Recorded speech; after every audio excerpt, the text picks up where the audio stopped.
Good afternoon, everybody, and welcome to At the Book here on bet.NOLA.com. Final Four edition here in New Orleans.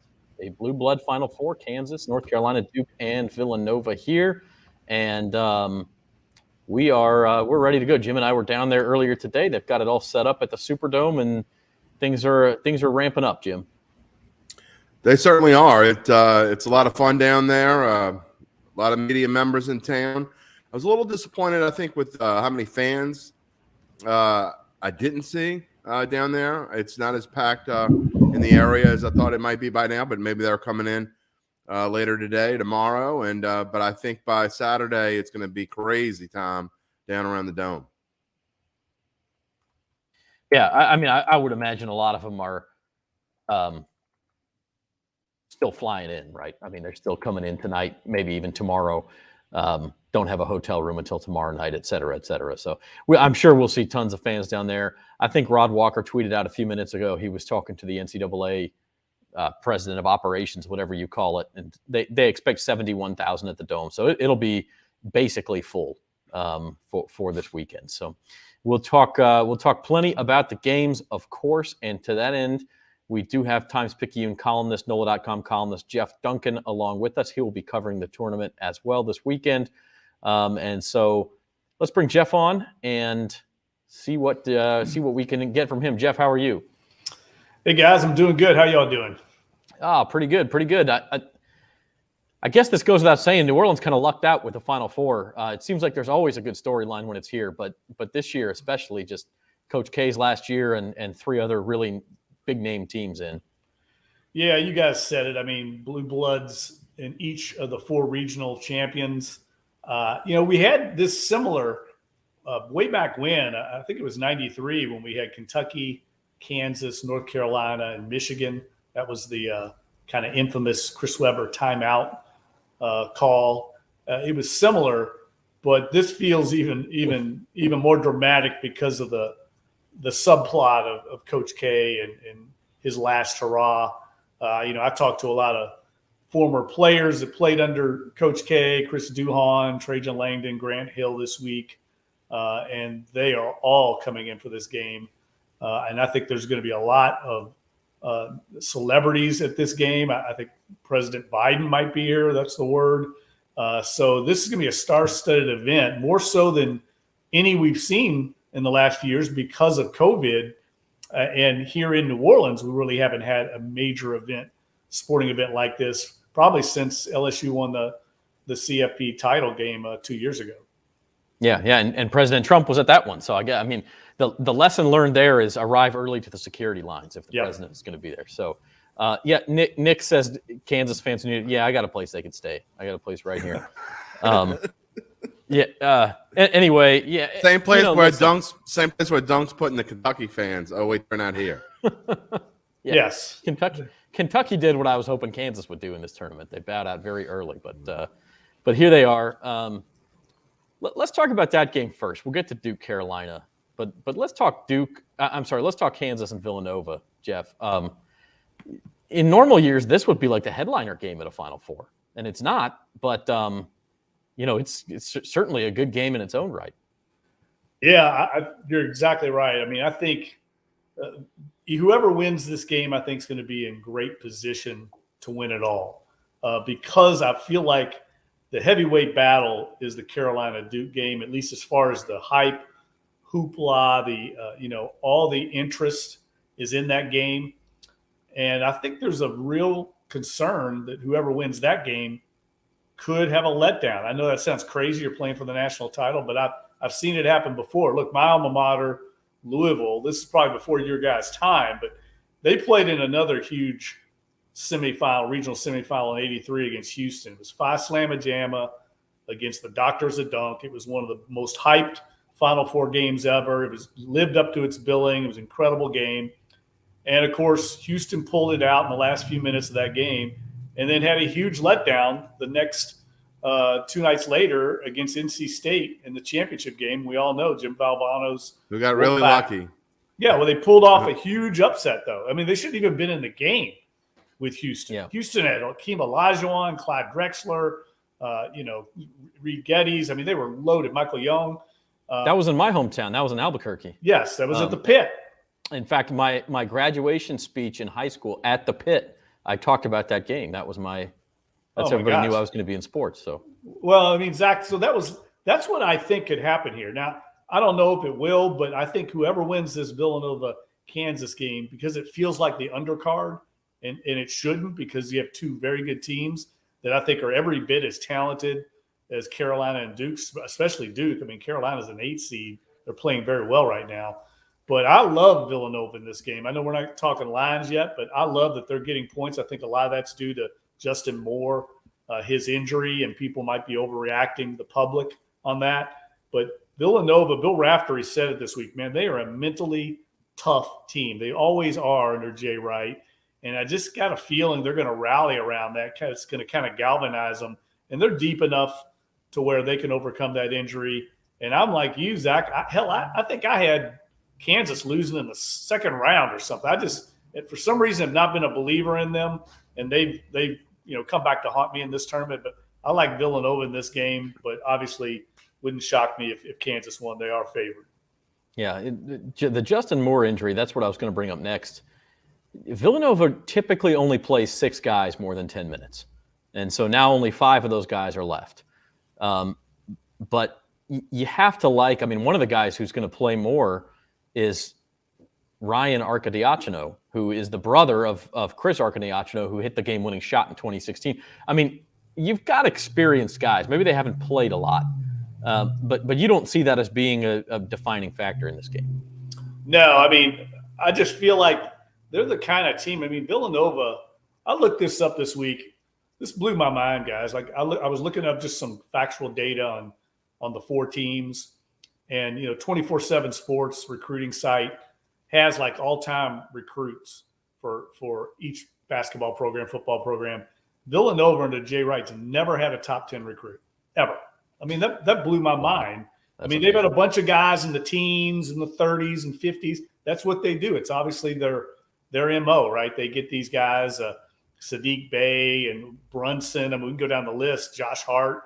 They're all top 100 players, so they're getting really good players, but they don't live on these top 10 guys like Carolina, Duke, Kansas. And I think there's something to that, man. It kind of gives them a little bit of an edge. And I just feel like they're going to go into this game with a lot of people thinking they're counted out, and that's going to be right in Jay Wright's wheelhouse. And they played extremely well so far. I mean, they had to beat a very good Houston team that I think was a Final Four caliber team. And they played very well in that game. So I like them a lot in this game. We'll get to our official picks here in a few minutes, but the other semifinal, of course, is the one everybody seems to want to talk about. And you talk about having your mind blown, Jeff, like that Duke and Carolina have never played in the NCAA tournament as many times as they've both gone deep. You just figure they would have run into each other at some point. But here we are, and it just has to be in Coach K's final season in the Final Four. Nobody thought Carolina certainly would get this far, but here they are. I mean, there's not a lot you have to say to hype this thing up. No, I mean, Chris Duhon told me the other day it's going to be insane, and that's what I think is going to be the atmosphere in the Dome. And Coach K made a good point on the conference call this week why they might not have faced each other, because they're both so good. The fact is they're always getting 1 and 2 seeds, and the selection committee likes to take the top seeds from conferences and from, obviously both in the Atlantic Coast Conference. They try to put them in different regions. So only chances most of the time they have to face each other is like this in the Final Four, and it just hasn't worked out. But it is highly unusual. I mean, my school, Louisville and Kentucky, they're big-time rivals. They played each other multiple times in the tournament, so it's unusual that this hasn't happened.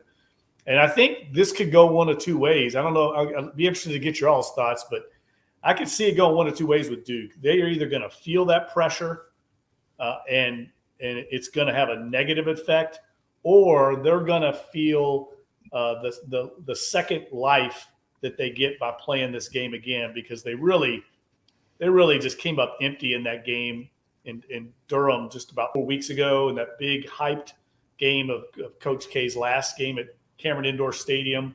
Carolina outplayed them, and it was really ugly. And afterward, Coach K called it unacceptable how they performed. So they could have maybe, I think, a second life there and use that to their advantage and play very inspired and maybe even, blow the doors off Carolina. I could see this thing going either way, but I'd like to get your all's thoughts on that. I know that's what Jim thinks is going to happen.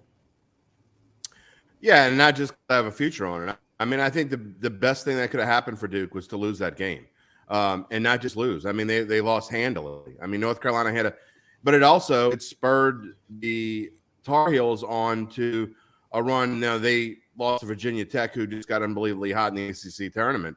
But I think that changed. North Carolina was already on the upswing. It's funny because their loss to Duke kind of changed at home, kind of changed the way that they had played the rest of the season. But I think that win against Duke propelled them into the NCAA tournament.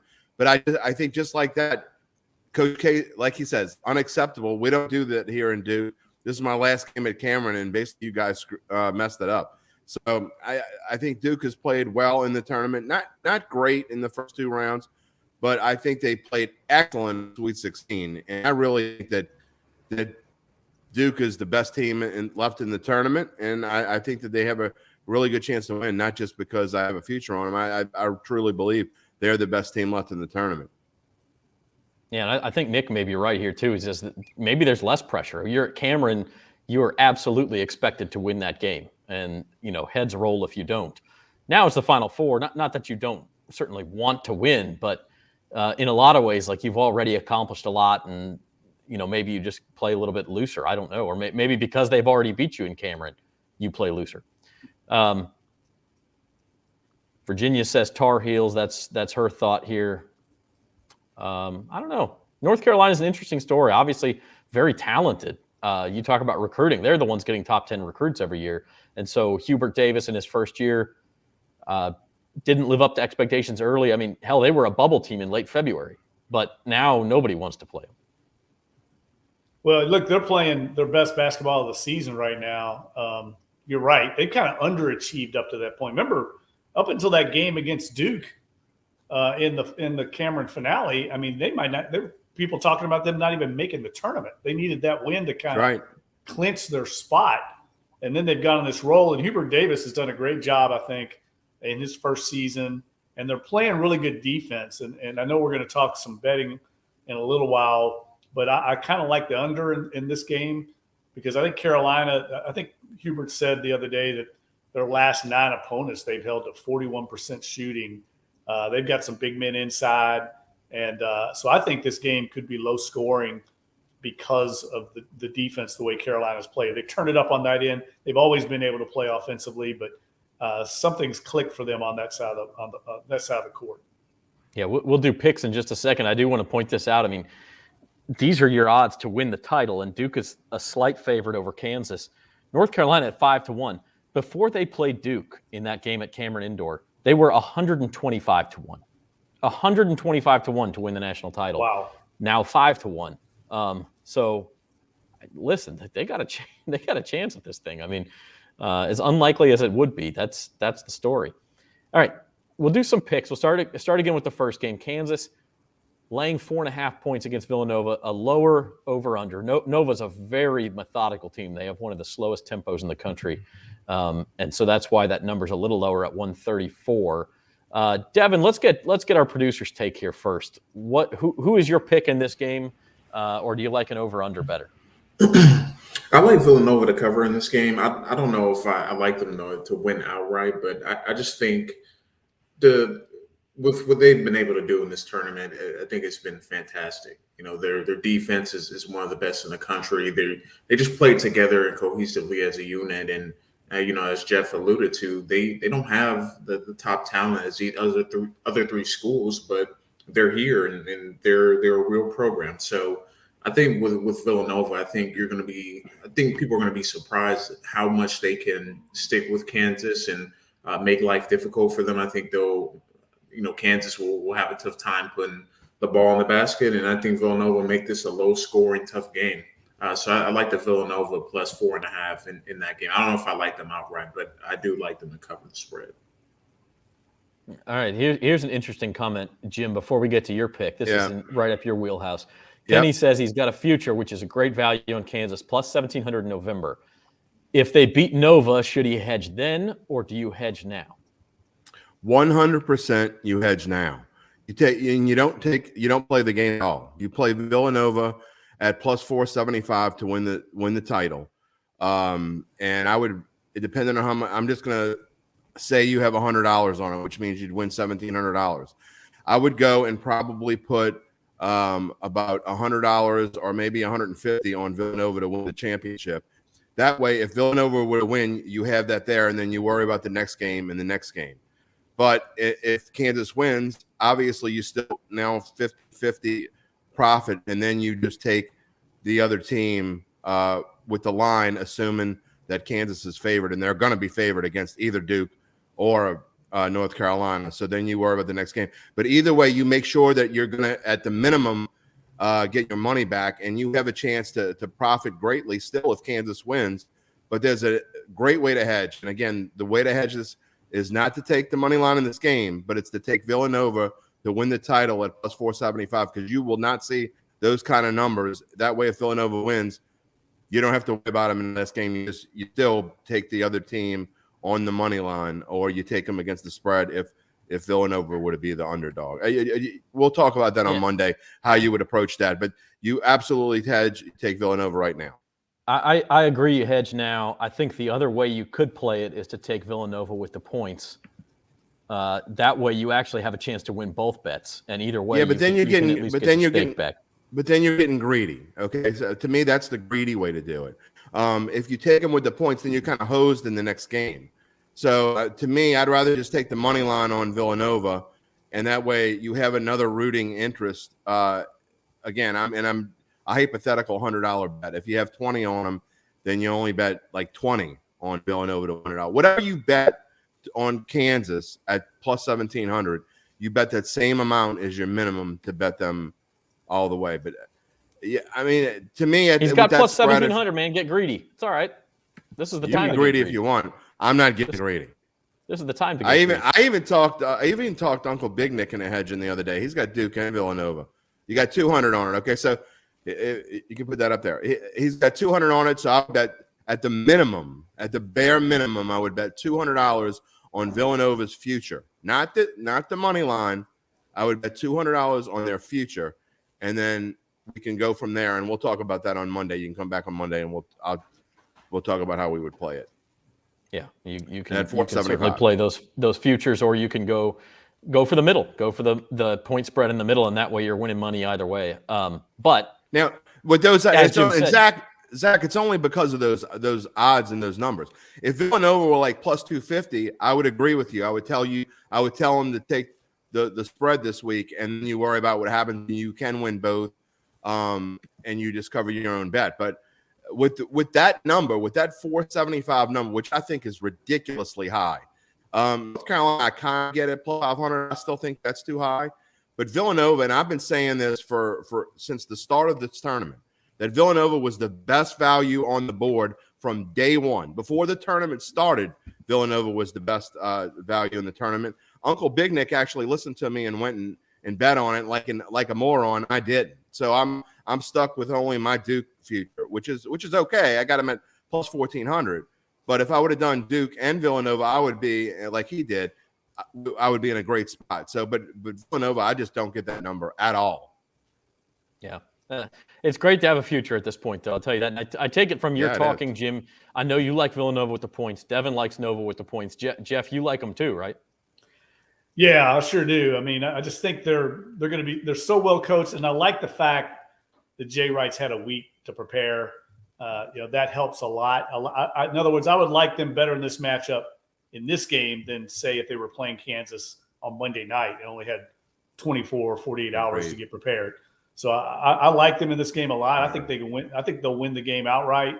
But obviously at this point, everybody's pretty much even here, and Kansas is favored in this game. It wouldn't shock me if any of these four teams won. 100%. So I'm just going with Jay Wright and putting my faith in him that he'll have a game plan and how to adjust without Justin Moore.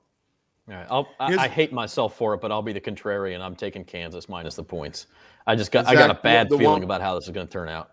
the one thing that is scary, and this has just gotten what I've seen throughout the tournament, which is why I like Villanova and what I've seen the last month of the season. But I will tell you this: if you're a numbers guy and you like to go by stats, the one thing that's scary to me is something I put in my column earlier this week.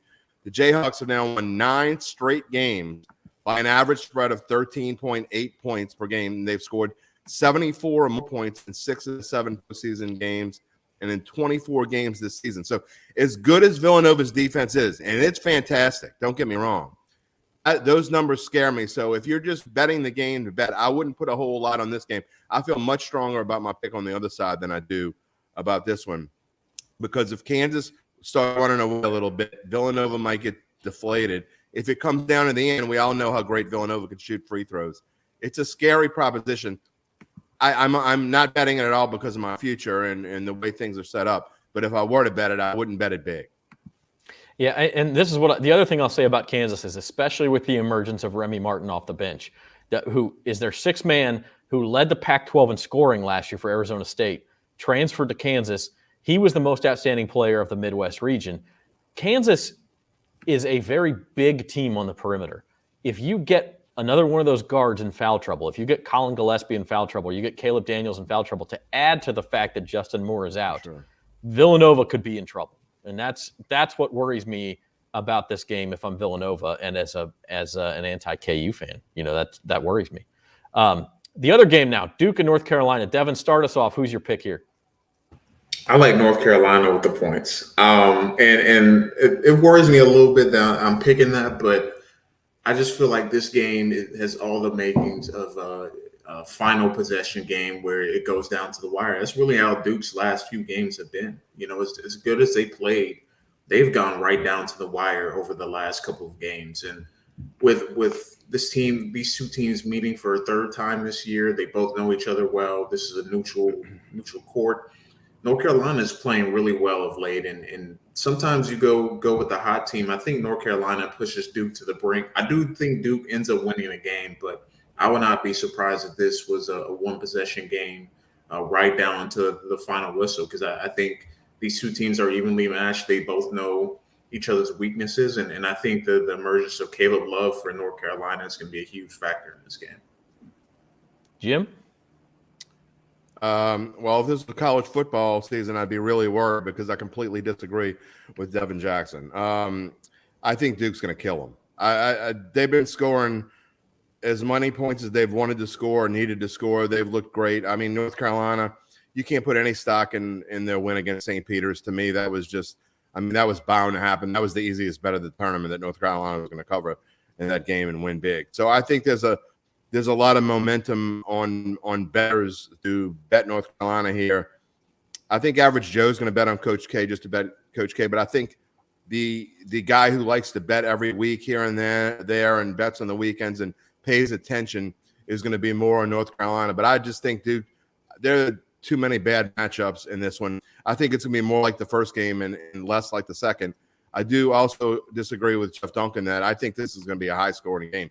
Both of the games this season, even in the loss that Duke had a bad loss, Duke still scored over 80 points, scored over 90 the first time. I just don't see how offensively, and I know that it's a ridiculously high number in college basketball, 151, but I'm thinking this game's going to be somewhere along the lines of 92 to 80 or 89 to 78 or something. I think Duke wins by double digits. Man, I like you. At least you have conviction. I give you that. Here's my thinking on the low scoring. I mean, I was down at the Dome yesterday getting a tour of the new conversion. Nobody shoots well from outside in these big Dome games. I mean, you've been playing in arenas the whole year. Three-point shooting gets very difficult. I just got a feeling both teams are going to struggle. They both got guys that can protect the paint. I'm just going to play the odds there that they're going to struggle. But you're right. I mean, they're both really good offensive-minded teams. But I agree with Devin. I just think it's going to be a close game. I mean, I looked at the history of this series. It's amazing, guys. I mean, they played 257 times. During the Coach K era, they're almost dead even. It's almost like 50-50 how many games they've won. And in those games, they're almost always within like 2 or 3 points. There's been like 12 overtime games in the last like 30. It's just insane how close these two teams play each other. So again, playing the odds there, I think it's going to come down to dramatics. I wish there's a way. I guess there probably is some kind of prop bet where I could bet it and go overtime, probably get good odds, because I think it could happen. We lost Zach, so I'm going to take over the shift for a moment. But Dunk, yeah, I think you can go find that in there. I have not scrolled through all the prop bets. Usually that kind of stuff doesn't show up until like tomorrow, so I would look tomorrow. But yeah, you definitely can bet all sorts of weird things going on. It's interesting though. Do you think what you say about the 3-point shooting? They're shooting in the dome, which is so much different than shooting in an arena. However, with that caveat, do you think though that it's a little bit different for these teams that are used to playing in big arenas in March and some in April? It's not like this is completely new to a lot of these guys. I mean, it's, Villanova, they're going for their 3rd championship in 6 years.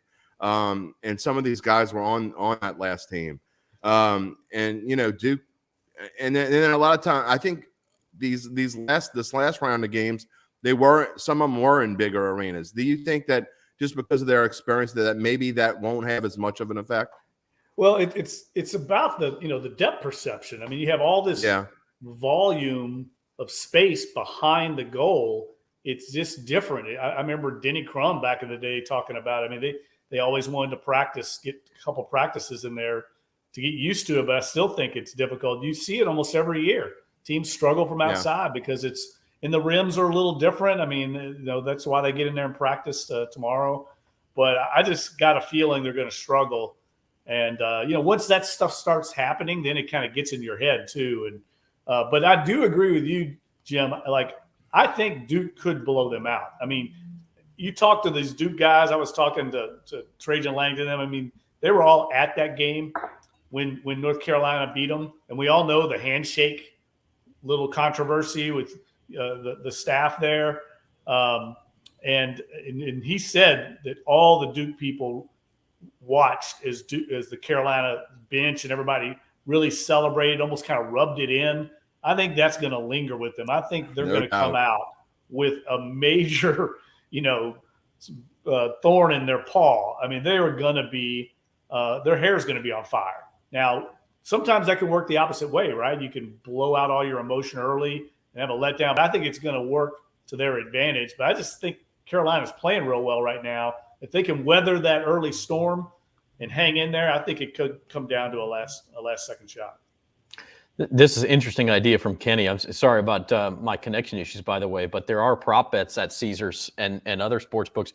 You can bet what the point total will be at the first media timeout. So if you think it's going to take them a few minutes, not just to get past the depth perception of shooting in a dome, but also maybe some nerves, it's not a bad idea. Yeah. It's not a bad idea at all. Here's why I would definitely like the over. I would definitely like the over in that, because the referees are going to tend to call fewer fouls in this game, which means the first media time might not come until the 14:30 mark. So you're going to get an extra minute and a half. Now they'll make up the timeouts later, but if you can bet the over under at the first media timeout, I'm absolutely betting the over in any game in the Final Four at the first media timeout, because again, the chances of you having a guy in foul trouble, especially with these 4 experienced teams, I don't think you're going to see any. If I could bet, I don't know if you can bet this or not, but I don't think anyone's going to foul out. Not with these 4 teams. No, I don't think so. And listen, here's the sad truth. I'm the only one who's in the advocate office out of all of us, and I'm the one having connection issues. So, yeah, take up a donation. That's nothing else needs to be said there. No, I don't know. John George's P.O. Box. No, I'm just the interesting thing here is that if you go back 26 years, 25 tournaments, since there wasn't one in 2020, which is as far back as I could find betting lines for. Underdogs of less than 5 points are 13-13 straight up in the Final Four. So, and they'll be one. Chances are one of these underdogs is going to win the game. That's not a huge sample size, but it does go back 25 years. So if you're an underdog of less than 5 points, they're 13-13 in the Final Four. will it be Villanova or North Carolina? I don't know. Maybe it'll be. I happen to like both favorites. I know I'm the only one here who likes Kansas, but let me rephrase that. I'm the only one here who thinks Kansas will cover the spread. Yeah, let's. Jeff, before we let you go, I did want to one more subject. Caesars, which by the way, should have mentioned this up top. We're brought to you by Caesars Sportsbook. You can sign up at NOLA.com/Caesars and get your first bet insured up to $1,100 either on the Final Four or anything else. If JB Smoove is playing basketball, you can probably bet on it. Go to NOLA.com/Caesars for that. But Caesars today released NFL win totals. Always sort of a big day in the betting world. And it's interesting. Those are the AFC numbers. Let's start in the NFC. The Saints are only at 7.5. Now, that is juice to the over. You can get those two numbers. The first one is the juice on the over. The second one is on the under. So they do think they'll go over 7.5, but not by a lot. Are you surprised at that number being that low?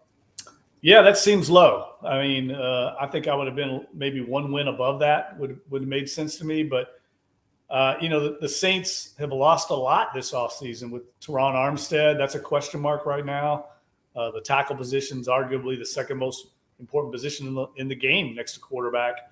If Jameis Winston goes down, you got the red rifle as your starter. So I think there's reason. The Saints don't have, just like last year, they don't have much margin for error. So if I were going to bet that, I would probably bet the under just because I feel like this schedule is not going to be as easy as it was a year ago. And I feel like their depth is even worse than it was last year, losing both starting safeties. They're all-pro left tackle. And we still don't know yet how healthy Taysom Hill is going to be or Jameis Winston coming off those surgeries. Jim, I hope you didn't put your mortgage on the over already. Thinking about it, I mean, I don't understand that number at all. And again, usually when I don't understand a number, I take it to the opposite side, which means I would take the under. But I don't see any way. I mean, it's early, and so don't get me wrong. Things can happen between now and August, and it could be if they're in a similar boat where they have quarterback issues again, and they're losing linemen left and right. Then yeah, I could see 7.5. But assuming this team is healthy, just with what they have now, and even with Kamara facing a potential 6-game suspension, I don't see how the Saints don't win 7.5 games.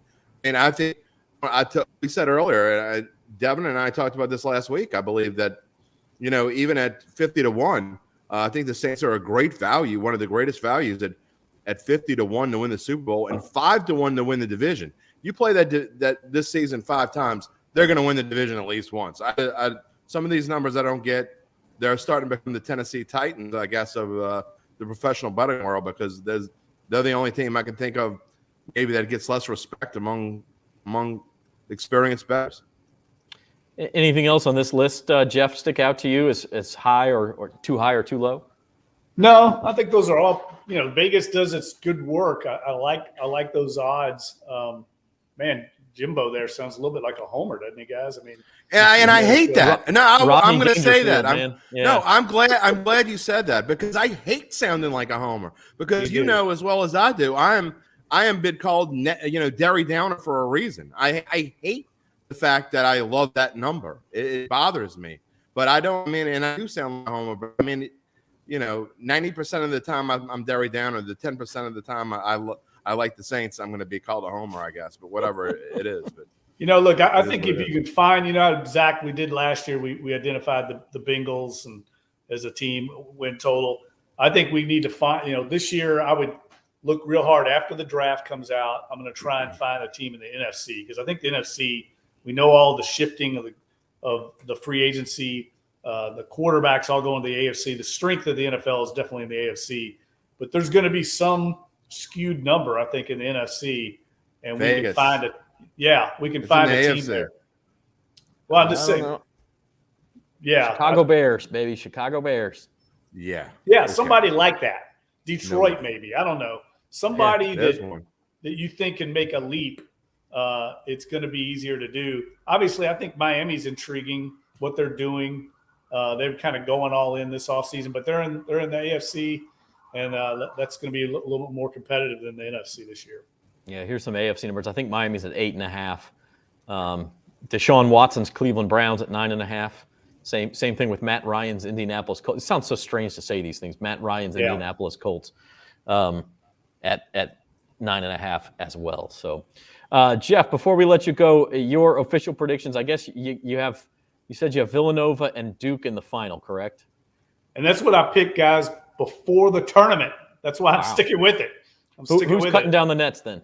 I'm going with Duke. I think the storybook season's going to come to fruition here. It's going to be a great story for us as journalists, but also I think a great story. I mean, it's going to be one of the great sports stories ever if he wins it all. It'll be very similar to John Wooden.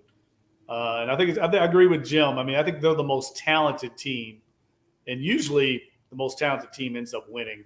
But I'm telling you, Villanova, do not count them out, man. That's a mentally tough team, and they're extremely well coached. So I think I wouldn't shock me to see Villanova pull off that upset. Duke still has their heads in the clouds after beating Carolina. One of the few things I got right in my bracket was putting Villanova in the championship game. The rest of it stunk. So I can at least take pride in that. Mine stunk all the way around, so I'll let you guys have the floor. Jeff, thanks for being here. All right, guys. I'll see you soon, man. Take care. All right. See ya. We will see Jeff this weekend at the Superdome for the Final Four. Of course, those games tip off around 5 o'clock Saturday afternoon for the semifinals, and the championship game about 8 o'clock, a few minutes after 8 o'clock on Monday night. I can't believe how late they have that thing. I sound like an old man, I know. But that is late. All right, Devin, we haven't heard enough from you. You like the two underdogs to cover, but who is in the championship game Monday night? I'm gonna go with Duke and Kansas. I think Villanova is gonna really push Kansas to the brink, but I think when it comes down to it, I know they're a great free throw shooting team, but I worry about down the stretch. Are they going to be able to score points? Who are they going to turn to? Because with Kansas, they've been able to blow through teams, but I kind of want to see how they fare in a tight game, and I think this will be a tight game. But I like Kansas a little bit more there in that matchup. And I just think Duke is going to find a way to pull it out. I just can't imagine a national championship without Duke playing in North Carolina possibly be in the way. But I'm gonna go with Duke, Kansas. I think those are two teams that represent on Monday night in the Superdome. So you got the two underdogs to cover, but the two favorites to win. Yeah, that's a narrow needle to thread right there. And then who cuts down the nets Monday night? I think Duke. It just feels like it's been trending that way really over the last couple of weeks. And talking to Jim last week about it, I just felt like this was the year that Duke is going to cut down the nets and let Coach K ride into the sunset. I just think it's too many factors playing in Duke's way. I mean, you get Duke, North Carolina in the Final Four, and then potentially Villanova or Kansas in a championship. I mean, it's setting up for Duke to win it all. I do think though of the two potential matchups they could face, I think Villanova will be. I think it will be a tough matchup for them, but I think Duke will be able to handle them. Against Kansas, though, I think that would be the more intriguing matchup and something that they will have a lot more difficulty winning, especially with Kansas' size. But I like Duke to cut down the nets. Jim, how do you see this weekend playing out? I agree with Devin with this caveat. I think if Duke plays Kansas, I don't think Duke can beat Kansas. I really don't. Villanova has a much better chance to beat Kansas than does Duke. So prepare yourself, Zach Ewing. If Kansas beats Villanova, I don't like Devin said, I'm not sure that they certainly don't match up as well inside. And with the experience that Kansas had, they're just as hungry. They haven't won a title since 2008. Their fans, you and I were talking at lunch about what team we thought was going to have the most fans there. I think that Kansas is going to have the most team fans there. I think it will be more fans of Duke in the dome, but it won't be the traditional Duke fans. It'll be college basketball fans who are just rooting for Coach K. I think the most boisterous fans in that dome on Saturday and potentially on Monday will be Kansas. So you better hope Villanova beats them, because I just don't think Duke can. So you've got Kansas over. But with that being said, though, I think Villanova will beat them, and I think Duke will beat Villanova. So you got Duke over Nova. I see. You tell me to prepare myself. I've already done it because I actually think this thing is just set up perfectly for Kansas. Their regional was set up perfectly for them. They had the weakest regional of any of the number 1 seeds. And then on top of that, the 2 and 3 seeds both lost the first weekend. And so it was really set up for them. And they took advantage of that. Villanova's got the injury. And then Duke in the final, like I do think Duke makes the final. And I know I've been saying the whole tournament, like, look out, because in a close game, no referee is going to want to make the 50-50 call that ends Coach K's career. However, I do think once you get to the championship game, well, you're not really ending his career, are you? This is going to be it either way. Now, my thought is, in that point, maybe you get some referees who think, I don't want to be the guy who makes it look like I gave Coach K the title. So I think that advantage kind of goes away a little bit once you get to the end. I think you're thinking about it too much. Maybe so. And but I just think Kansas is a better team. I mean, look, Duke, I agree with that. Duke beat Gonzaga badly back in November. Okay, they beat them by like 10 or 12 points. And I remember that game. Paolo Banchero had a great game. And I remember watching it and thinking that Duke was the best team in the country. And then obviously they slumped some. But they still have the talent to do that. Having said that, Kansas has been much more consistent. Kansas has been very consistent over the last 15 years. And in some ways, it's remarkable they haven't won more national championships and haven't been to more Final Fours.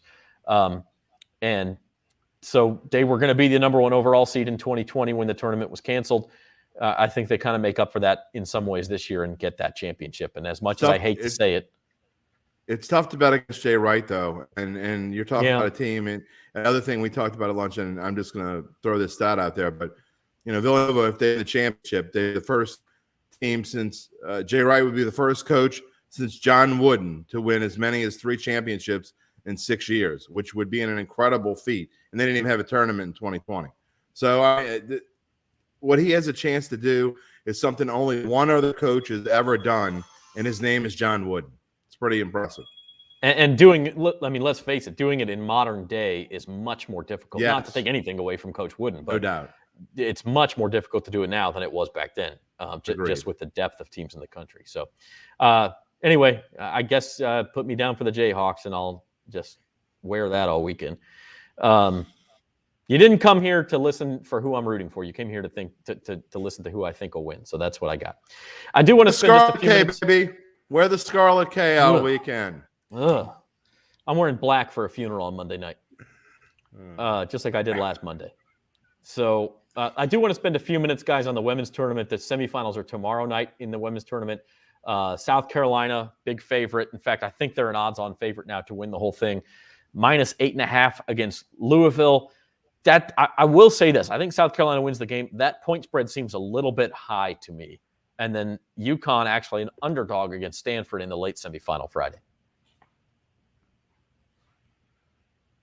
Po boy. Po boy. Po boy. Yeah. Po boy. Yeah, you get a po boy if Carolina wins. I got the other 3. Tough to bet against UConn, though, especially we talk about Coach K maybe getting some 50-50 calls in the end. Devin, did you catch that UConn-NC State women's game last week? Ooh, that was a rough ending, man. UConn caught about 5 50-50 calls all going their way in that one. Yeah, they I will say they did get a little bit of help. I don't think they get as much help against Stanford, though, because I think Stanford is just a better team. The thing about UConn, they're so similar to a North Carolina like this year. Like, they're not a 1 seed, but they're a team that's extremely talented and has dealt with injuries and haven't had their full cast throughout the year. But tournament time, they turn into a different team. And some teams know how to do that. Some coaches know how to push those buttons. And UConn is here in the Final Four once again. So I don't want to bet against them because, they're just one of those teams you don't bet against in sports because you just look foolish in the end. But I do think Stanford wins that matchup.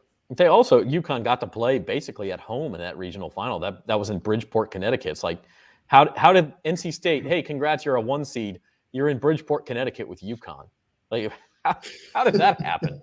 And so UConn wins it. Here's your futures odds. And Jim, not to rehash our entire lunch conversation, but like you and I talked about, if an underdog is going to win, especially in the women's game where you do have a couple teams that are just behemoths of the sport and are going to, they just dominate the conversation in South Carolina and UConn. But The team I'll circle here is Louisville at 8-1, just because they have a tremendous 3-point shooting percentage this year, and that's how you pull upsets, is you get hot from the outside. No question. And I think they played, other than South Carolina, I think they played some of the best basketball down the stretch as anyone. And don't get me wrong, Stanford and UConn have both played outstanding in the tournament. But and I think that's going to be a great game. I think Stanford wins. I agree. But it's hard to bet against Gino Auriemma for sure in the Final Four. I don't know if I'm going to do it, but you're talking about I still think this is value. It's weird to say, but at minus 125, you talk about Dawn Staley and they have the Player of the Year, and they're just I just don't see them getting beat. Yeah, I mean, I guess you did bet against Gino. I got Gino Auriemma with the Po Boy. You're rooting for. You don't care about that one. You just want whoever wins that game to win South Carolina. But yeah, I agree. I mean, there is some value at plus 800. I'm not certain I'd bet more than a couple bucks on it. In fact, I'm not going to bet anything on it. But I'm just saying, if you're looking for something to give you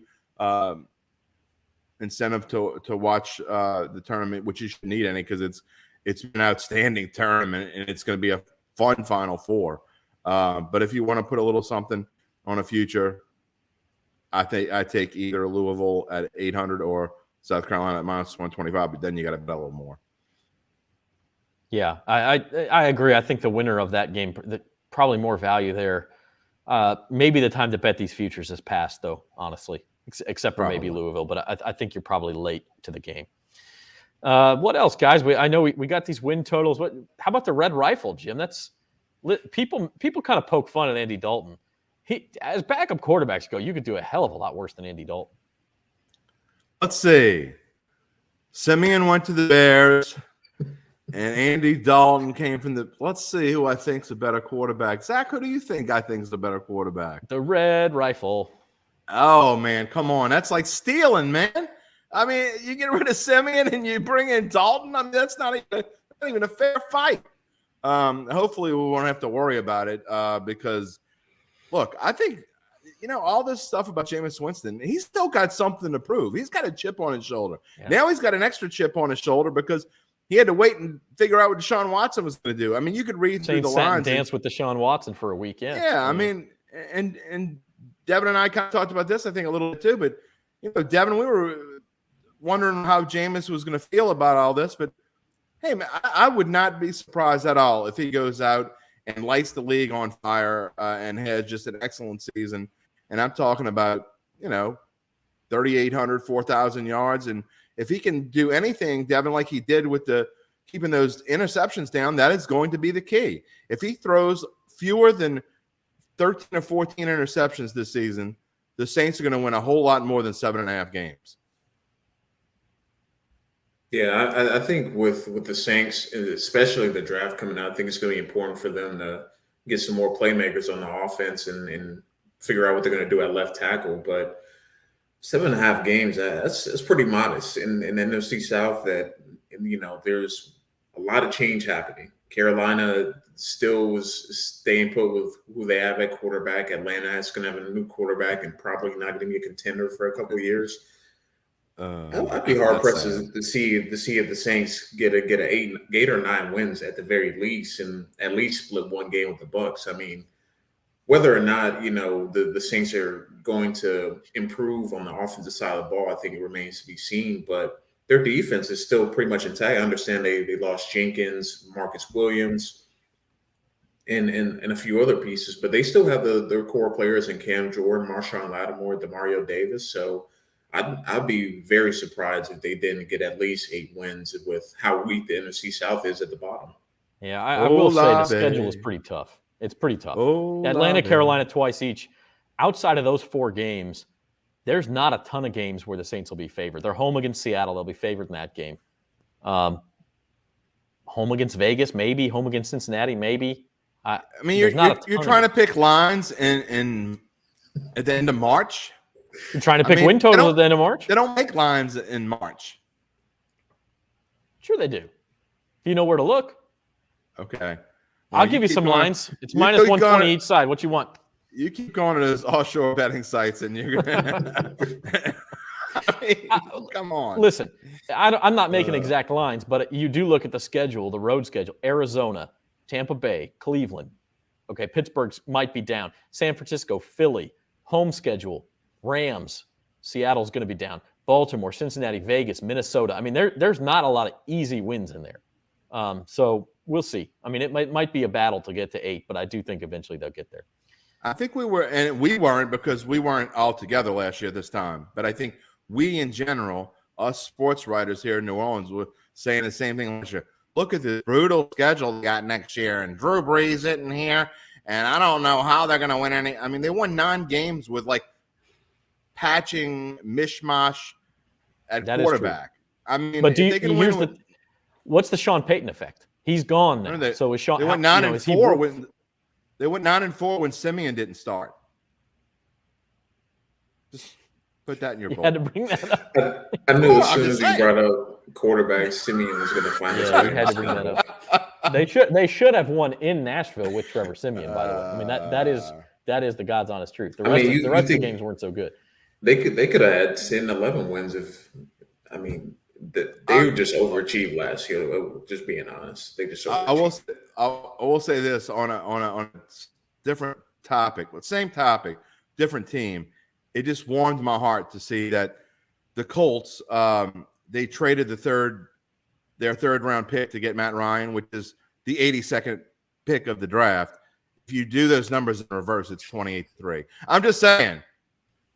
That was the best thing I saw on social media all week long. So, a coincidence? Right. I think not. I'll say I was going to do final thoughts. One thing we did forget to mention real quick is the NBA. Pelicans got the win they needed last night. Obviously, tomorrow you win in LA against the Lakers, and that's pretty much done and dusted that you're going to make the play-in. Whether they can do that might be more difficult because it sounds like LeBron and Anthony Davis will both be playing for the Lakers in that game. That's not surprising. I mean, their season is on the line at this point, and they need everybody they can have play. And I was surprised Anthony Davis wasn't playing when they played New Orleans last week because you would have thought, at least for their sake, that this is kind of an important game to win to hold off the Pelicans, but. Yeah, I think that just goes to show you that he really was not ready. I mean, he was not healthy. So, all right, final thoughts, guys. Devin, you go first. Final Four, NFL. Anything else coming up? All eyes on the Final Four. I'm just excited that it's here in New Orleans and got 2 great matchups, 4 great teams. I wouldn't be upset about any of these teams winning, but. Very excited to see how Saturday night plays out, and it's going to be a great Monday night championship game, whoever is there. Jim? We're doing lots of shows over the next week and a half or so. I know, we got Datitude tomorrow. I'm going to be going through and taking the best sound bites from the coaches and players from today. And you and I and Devin, are you going to be down there too? Are you down there Saturday? Early on, possibly, okay. but during the day, I probably will be working remotely. We're gonna do some Facebook Live things from down at the Dome on Saturday and Monday, and then Tuesday a special Datitude kind of to wrap up Final Four, and then Uncle Big Nick and I are going to talk about the Masters, which is next week.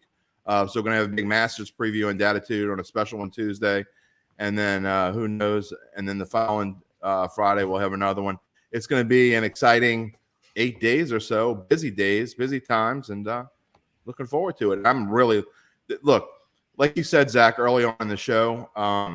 There are Final Fours, and then there are these kinds of Final Fours, and this isn't just your average Final Four. So I hope it's not anticlimactic, I guess, because I hope we get good games. I'm not betting spread this weekend, so I hope Duke wins by 2, and I hope Villanova wins by 2. And I don't care about what I pick in spreads because I'm not betting the games. I just want Duke to win the whole thing with my future bet.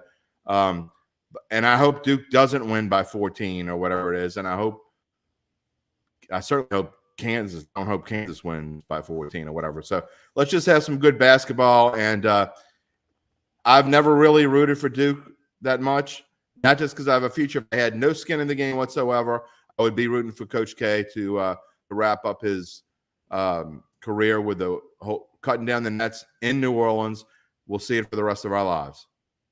Yeah, it's New Orleans has a thing about getting great Final Fours, and it looks like they got another one. So excited about this weekend. And as you mentioned, it doesn't really slow down. This is usually the time of year when sports kind of slows down. But next Thursday, a week from today, is not only the first opening round of the Masters, it's opening day in Major League Baseball. College baseball, of course, is roaring along. Then the NBA playoffs, the NFL draft. It's all coming up in April. The Zurich Classic, sure. And so keep it locked here. We'll be back, as Jim said. Check out the NOLA.com Facebook feed all weekend long. We'll have some Facebook Lives throughout the weekend, kind of give you the lay of the land if you're unable to get down to New Orleans yourself or unable to get down to the Superdome. We'll set the scene for you, have as many interviews as we can, and then we'll be back Monday at 4 o'clock on Odds and Ends to talk about the national championship game. So lots of fun ahead, certainly. This has been Odds and Ends, brought to you by the Caesars Sportsbook. Once again, you can get in on the action. Go to NOLA.com/Caesars. Get your first bet insured up to $1,100. You like one of the semifinal games, bet on it. If you win, fantastic. If you lose, you get another chance in the championship game Monday night. So it's like free insurance. So sign up, NOLA.com/Caesars. Do that anytime. I'm going to start your GoFundMe page for your internet too. You know what I found out? There was like a little piece inside the dongle I have on my laptop, and the Ethernet cord wasn't fitting in right. Details, boys and girls. Details. Now it's working fine. Wow. Wow. Yeah. For Devin Jackson and Jim Derry, I'm now connected. Zach Ewing. This has been At the Book on bet.nola.com. We'll see you next time.